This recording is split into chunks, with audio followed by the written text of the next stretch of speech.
Hello दोस्तों, आप सभी का स्वागत है आपका अपना चैनल प्रगति ज्ञान में। तो आइए आज हम लोग आपदा का महत्वपूर्ण ऑब्जेक्टिव को करने वाले हैं, एक ही बार में सुपड़ा साफ कर देंगे।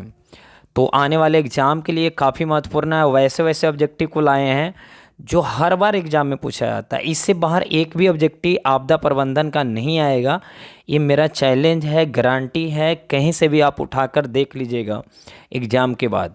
तो इस वीडियो को शुरू से अंत तक बने रहिए, शुरू से अंत तक देखें और एक एक ऑब्जेक्टिव को बिल्कुल घोर कर पी जाएं, रट जाएं बिल्कुल। और जल्दी जल्दी से कमेंट बॉक्स में अपना आंसर आप लोग छापते जाएं कि कितना सही कर पा रहे हैं। और अगर वीडियो अच्छा लगे तो चैनल को सब्सक्राइब और लाइक करना ना भूलें। तो आइए आज का पहला सवाल देखिए। इसका जो पहला सवाल लिख रहा है काफ़ी इंपॉर्टेंट है और बहुत बार एग्जाम में पूछा गया है, देख सकते हैं आप। लगभग 5 से 6 बार एक से ज़्यादा एक सवाल पूछा गया है। तो इस सवाल को हम लोग देखने वाले हैं। लिख रहा है, इनमें से कौन प्राकृतिक आपदा नहीं है? इनमें से कौन प्राकृतिक आपदा इनमें से कौन प्राकृतिक आपदा नहीं है? ऑप्शन देखिए। प्राकृतिक आपदा जो प्रकृति के द्वारा घटता है और जो मानव के द्वारा घटता है उससे मानव निर्मित। तो आतंकवाद जो है प्राकृतिक आपदा नहीं है, वो मानव जनित आपदा है। सेकंड नंबर सवाल, इनमें कौन मानव जनित आपदा है? तो दंगा, लड़ाई झगड़ा कराना, ये सभी जो है मानव जनित आपदा है। सांप्रदायिक दंगा हो, आतंकवाद हो, महामारी हो, जैसे कोरोना महामारी आया था तो ये लोगों ने ही लाया था, ये हमारे ईश्वर नहीं लाए थे। ये सवाल भी बहुत बार पूछा गया। 3 नंबर काफ़ी इंपॉर्टेंट सवाल है मेरे दोस्त। सुनामी का प्रमुख कारण क्या है? तो सुनामी का जो प्रमुख कारण है समुद्रों में भूकंप का आना, समुद्रों में भूकंप का आना। नेक्स्ट सवाल, इनमें कौन विस्तृत क्षेत्र को प्रभावित करने वाली आपदा है? तो इसमें जो सबसे ज़्यादा प्रभावित करने वाली आपदा है वो ओजोन परत का क्षरण। जब ओजोन क्या हो जाएगा, छिद्र पूरी तरह से हो जाएगा तो परावैंगनिक किरण के कारण पृथ्वी पर बहुत सारे मानव रोग ग्रसित हो जाएंगे, मोतियाबिंद से, त्वचा कैंसर से, बहुत तरह से। नेक्स्ट सवाल लिख रहा है, आपदा प्रबंधन किसे कहते हैं?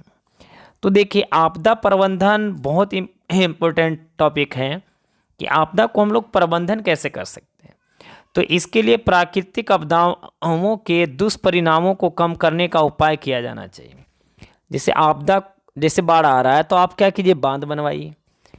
कहीं पे अगर सुखाड़ हो रहा है तो पानी की व्यवस्था किया जाए। अगला सवाल है, इनमें कम विनाशकारी आपदा कौन है? इनमें कम विनाशकारी आपदा कौन है? तो इसमें कम विनाशकारी आपदा जो है भूस्खलन, भूस्खलन के द्वारा ज़्यादा नहीं आता है। नेक्स्ट सवाल हम लोग चल रहे हैं, बंगाल की खाड़ी का चक्रवात किन महीनों में भयानक हो जाता है?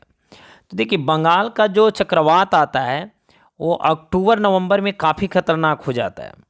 नेक्स्ट, बाढ़ प्रबंधन में किस बात पर सबसे अधिक ध्यान देना चाहिए? तो बाढ़ को अगर नियंत्रित करना है तो उसके लिए सबसे अधिक जो जरूरी बात है, नदी के दोनों ओर तटबंधों पर निर्माण करना चाहिए, यानी तटबंधों का निर्माण कर देना चाहिए। नेक्स्ट सवाल 9 नंबर, आप लोग गर्दा गर्दा मचाते जाओ मेरे दोस्त। इनमें कौन भारत का सूखा क्षेत्र माना जाता है? तो इसमें जो भारत का सूखा क्षेत्र ये सारे है, पूर्वी राजस्थान हो, पूरा मध्य प्रदेश हो, कर्नाटक का पठारी क्षेत्र, ये सारा। 10 नंबर सवाल पे आए हैं, इनमें कौन क्षेत्र भूस्खलन से अधिक प्रभावित रहता है? भूस्खलन मत तो क्या होना चाहिए, मिट्टी अपने आप कटना शुरू हो जाना चाहिए। तो इसमें जो सबसे ज़्यादा प्रभावित है वो कश्मीर और उत्तराखंड। नेक्स्ट, सर्वाधिक बाढ़ प्रभावित देश कौन है? तो सबसे अधिक जो बाढ़ आता है बांग्लादेश में आता है। राइट आंसर सी। सुनामी किस भाषा का शब्द है? तो आपको पता है कि सुनामी जो है जापानी भाषा का शब्द है। Right answer C. तो जल्दी जल्दी से कमेंट बॉक्स में आप लोग छापते जाइए आंसर। मानव जनित आपदा के प्रभाव को कम करने का कारगर उपाय क्या है? तो आपदा को कम करने का कारगर जो सबसे अच्छा उपाय है, सामुदायिक जागरूकता पर ध्यान देना चाहिए, मतलब सभी को एक साथ जागरूक करना चाहिए। नेक्स्ट सवाल जो है लिख रहा है, भूकंप किस प्रकार का आपदा है? तो आपको पता है कि भूकंप मानव नहीं लाता है, प्राकृतिक के द्वारा लाया जाता है, इसलिए राइट आंसर क्या है, प्राकृतिक। महाराष्ट्र में भूकंप आने का मुख्य कारण क्या है? तो देखिए, महाराष्ट्र में जो सबसे ज़्यादा भूकंप आता है कोयना बांध का निर्माण के कारण, क्योंकि पानी बहुत सारा स्टोर हो जाता है और एकाएक जब खोल दिया जाता है तो बाढ़ आ जाता है और भूकंप आने की भी संभावना रहता है। नेक्स्ट 16 नंबर सवाल, भूकंप का मापन किसके द्वारा होता है? देखिए, अगर भूकंप का पता अगर लगाना है तो सिस्मोग्राफ का जरूरत होगा।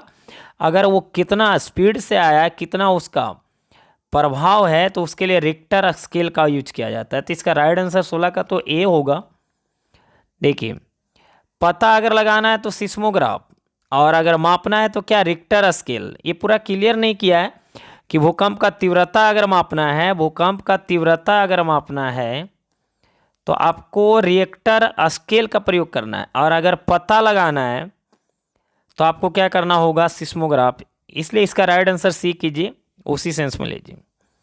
नेक्स्ट सवाल 17, अपर्दन और निम्नीकरण किस गति से होने वाले परिवर्तन है? तो यह जो है धीमी गति से। अपर्दन जो होता है, मिट्टी का कटाव जो होता है, धीरे धीरे से होता है।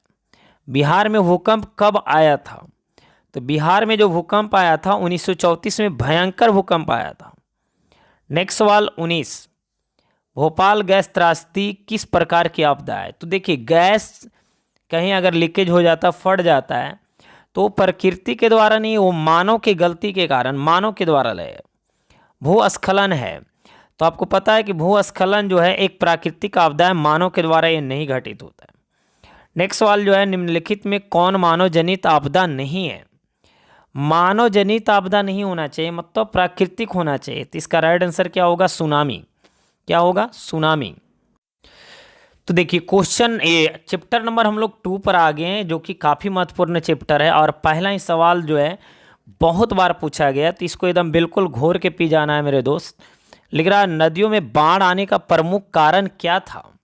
तो नदी में देखिए, बाढ़ आने का जो सबसे महत्वपूर्ण कारण है कि उसमें क्या होता है ना, बहुत जगह कचरा जम जाता है, अवसाद जम जाता है, जिसके कारण पानी क्या होता है, जा नहीं पाता है और वो बाढ़ का रूप ले लेता है। इसलिए राइट आंसर क्या होगा, बी होगा। नेक्स्ट सवाल हम लोग चल रहे हैं 2 नंबर, बहुत बार पूछा गया सवाल, बिहार का कौन सा क्षेत्र बाढ़ ग्रस्त क्षेत्र है?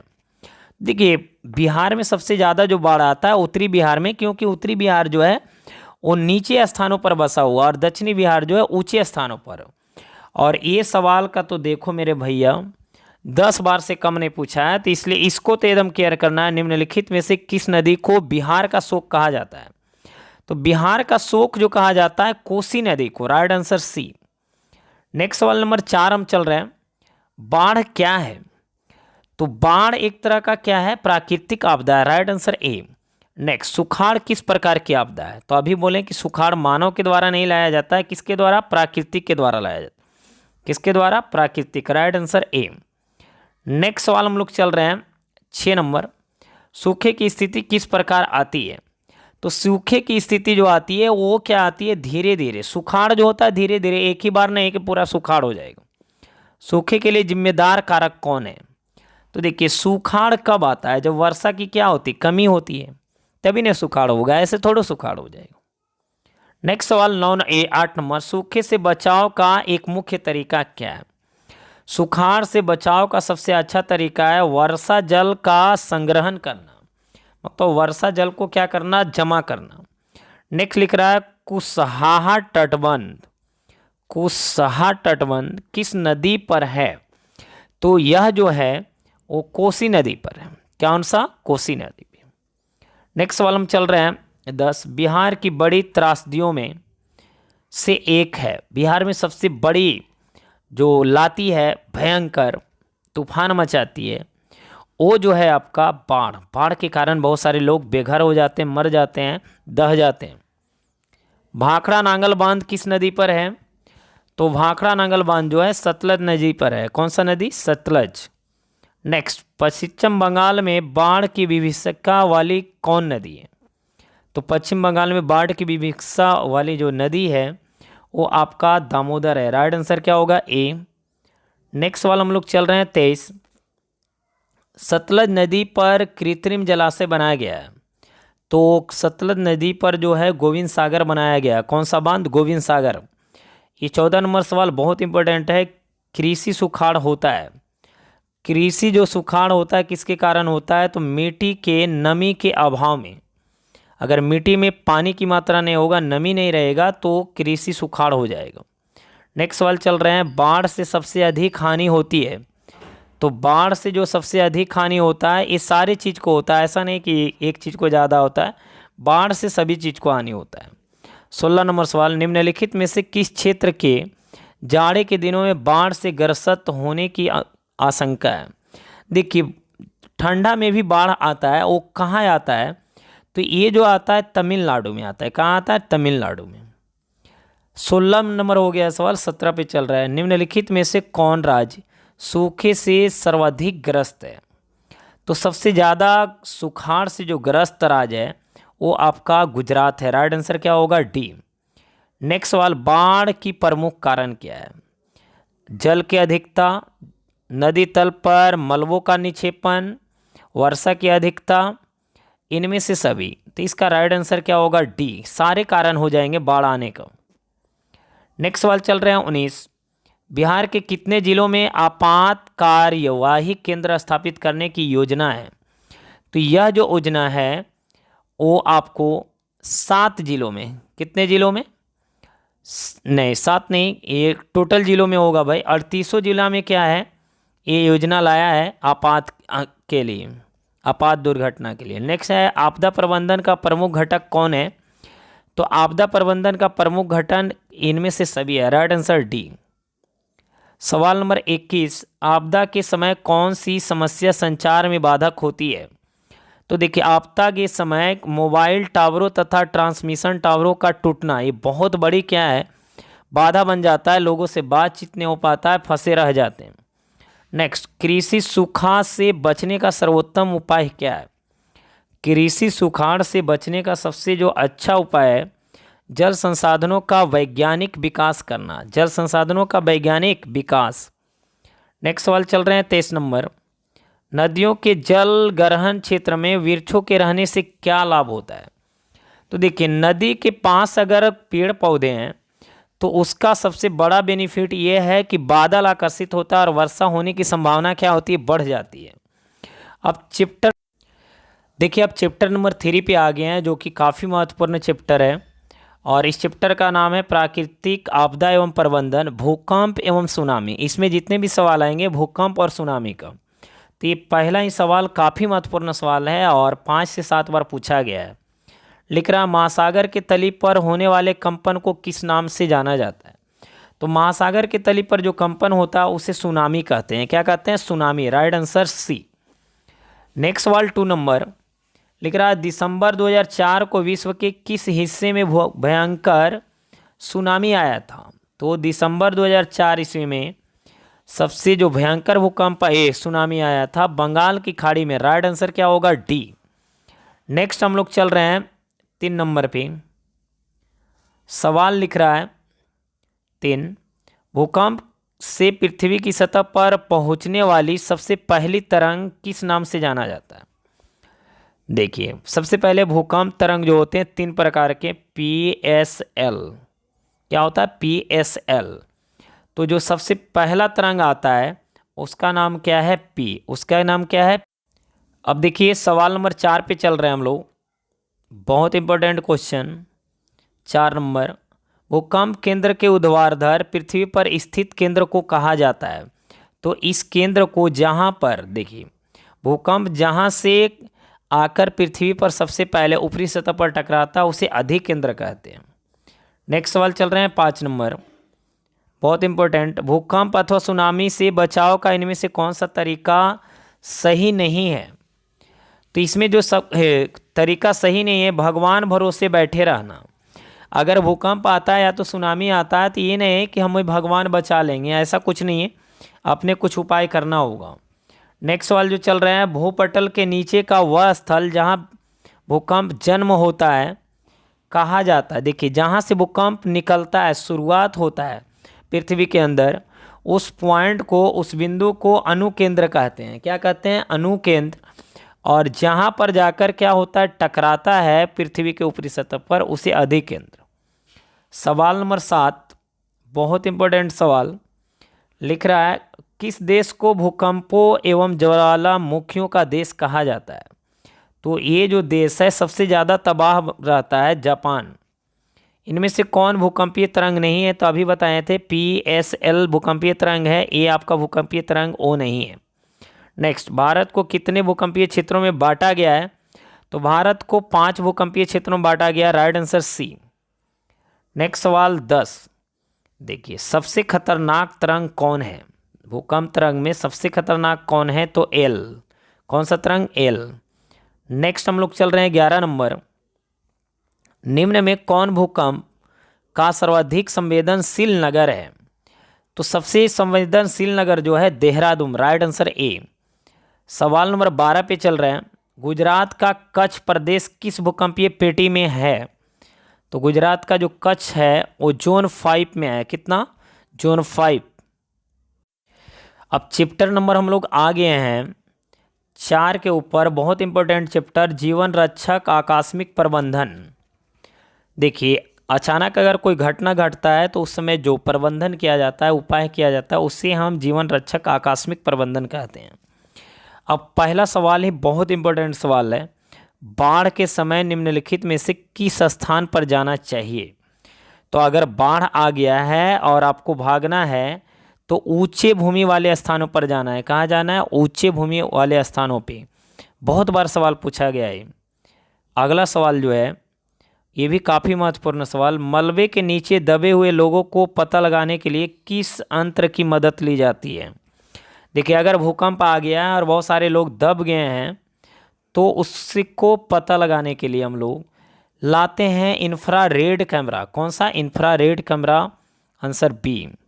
सवाल नंबर 3 आ गया है, आग से जलने की स्थिति में जले हुए स्थान पर क्या प्राथमिक उपचार करना चाहिए? तो वैसे स्थानों पर ठंडा पानी डालना चाहिए। Right answer A. सवाल नंबर 4 है, लिख रहा है आगे कि बस्ती या मकान में आग लगने की स्थिति में क्या करना चाहिए? तो ऐसे स्थिति में करना क्या चाहिए? देखिए इसका ऑप्शन दिया है। देखिए ऑप्शन ए दिया है कि अग्निशामक यंत्र को बुलाना चाहिए, दरवाजे खिड़कियां लगाना चाहिए, आग बुझाने का इंतजार करना चाहिए, उपयुक्त में से कोई नहीं। तो वैसे स्थिति में फायर वाले जो पुलिस है उससे कांटेक्ट करके जल्दी से अग्निशामक यंत्र को बुलाना चाहिए। ये सवाल बहुत इंपॉर्टेंट, सुनामी किस स्थान पर आता है? 10-12 बार पूछा गया है, इस सवाल को ध्यान देना है। तो सुनामी जो आता है समुद्र में आता है। राइट आंसर क्या होगा? बी। देखिए चैप्टर नंबर हम लोग चल रहे हैं 5, आपदा काल में वैकल्पिक संचार व्यवस्था। अगर आपदा आ गया है, बाढ़ आ गया है, तो सुखाड़ा हो गया है, तो क्या आप करेंगे? वैसे लिख रहा है, देखिए सामान्य संचार व्यवस्था के बाधित होने का मुख्य कारण क्या है? तो देखिए अगर कहीं कहीं आपको नेटवर्क कट गया है तो उसका मेन कारण जो है वो है आपका केबल टार का टूट जाना। अगर तार टूट जाएगा, टावर ये सब टूट जाएगा, तो फिर वहाँ पे मोबाइल या तो जो भी है वो नहीं काम करेगा। ये सवाल बहुत बार पूछा गया है मेरे दोस्त। लिख रहा है संचार का सबसे लोकप्रिय साधन क्या है? तो देखिए संचार का सबसे लोकप्रिय साधन जो है आज के डेट में तो अगर मोबाइल देखा जाए, लेकिन ऐसे में आपको क्या करना है? सार्वजनिक टेलीफोन जो सभी यूज कर सके। ये सवाल भी बहुत इंपॉर्टेंट है। सुदूर संवेदी उपग्रह रिमोट सेंसिंग उपग्रह का प्रयोग किस लिए होता है? तो इसका जो उपयोग किया जाता है रिमोट सेंसिंग उपग्रह, इसका जो है संसाधनों की खोज के लिए, संसाधन की खोज के लिए। वैकल्पिक संचार साधन इनमें से कौन नहीं है? तो इसमें जो है अंतरिक्ष जो है वैकल्पिक संचार साधन नहीं है। सवाल नंबर 5 पे आ गए हैं, वर्तमान में सबसे अधिक उपयोग होने वाला साधन कौन है? तो अगर देखा जाए तो वर्तमान में सबसे ज़्यादा जो यूज होने वाला है वो आपको पता ही है कि हम लोग क्या यूज करते हैं? मोबाइल। राइट आंसर क्या होगा? सी, मोबाइल। नेक्स्ट सवाल जो आ रहा है 6 नंबर, देखिए लिख रहा है संसाधनों की खोज एवं प्रबंधन के लिए किस उपग्रह का उपयोग किया जाता है? तो अभी बताया सुदूर संवेदी उपग्रह, सुदूर संवेदी उपग्रह। राइट आंसर क्या होगा? बी। नेक्स्ट सवाल चल रहे हैं हम लोग, देखिए आपदा और सह-अस्तित्व, आपदा और सह-अस्तित्व।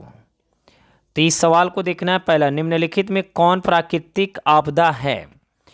तो प्राकृतिक आपदा आपको पता है कि भूकंप एक प्राकृतिक आपदा है। ये सवाल को भी बहुत बार पूछा गया है कि भूकंप संभावित क्षेत्रों में भवनों की आकृति कैसी होनी चाहिए, भवन आखिरकार कैसा बनाना चाहिए। तो वैसी स्थिति में आयताकार भवन बनाना चाहिए। नेक्स्ट सवाल जो है 3 नंबर, भूस्खलन वाले क्षेत्रों में ढलान पर मकानों का निर्माण क्या है? देखिए, तो ऐसे स्थिति में निर्माण जो है अनुचित है। भूस्खलन, देख जैसे जहाँ पर मिट्टी का ऑटोमेटिक कट रहा है और वहाँ पर अगर आप घर बनाइएगा तो ये खतरों से कम नहीं है। कभी भी आपका घर टूट गिर सकता है, आप मर सकते हैं। नेक्स्ट सवाल जो है, सुनामी प्रभावित क्षेत्रों में मकानों का निर्माण कहाँ करना चाहिए? अगर सुनामी उस एरिया में आता है तो आपको घर कहाँ बनाना चाहिए? समुद्र तट से दूर, और वो भी कहाँ? ऊंचाई पर। नेक्स्ट सवाल जो है, बाढ़ से सबसे अधिक हानि होती है तो फसल को, भवनों को, पशुओं को, तो इसमें से सभी को। राइट आंसर क्या होगा? डी। राइट आंसर क्या होगा? डी। तो ये था आपदा प्रबंधन का टोटल जितने भी महत्वपूर्ण ऑब्जेक्टिव वो सारा करा दिया गया है। और अगर शुरू से अंत तक देखें तो 1-2 बार देख लें, सारा याद कर लें और तब एग्जाम में बैठें, सारा सही होगा।